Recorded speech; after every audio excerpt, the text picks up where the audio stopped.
వారు వేడుకొనక మునుపు నేను ఉత్తరమిచ్చేదను. యెషయా గ్రంథము 65వ అధ్యాయము 24వ వచనము. Praise the lord. న్యాయపీఠము నీ ముందు ఉన్నది, ధ్యానించి చూడు కూర్చున్నదెవరు.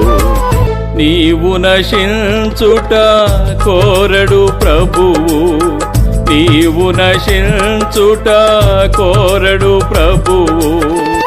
ఓపికతో ఆయనే వేచియున్నాడు, ఓపికతో ఆయనే వేచియున్నాడు.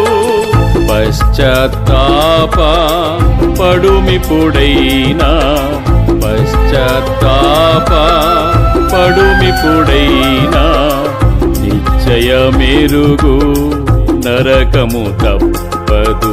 పశ్చాత్తాప పడుమిపుడైనా, నిశ్చయమెరుగు నరకము తప్పదు. న్యాయపీఠము నీ ముందు ఉన్నది, ధ్యానించి చూడు కూర్చున్నదెవరు. న్యాయపీఠము నీ ముందు ఉన్నది, ధ్యానించి చూడు కూర్చున్నది.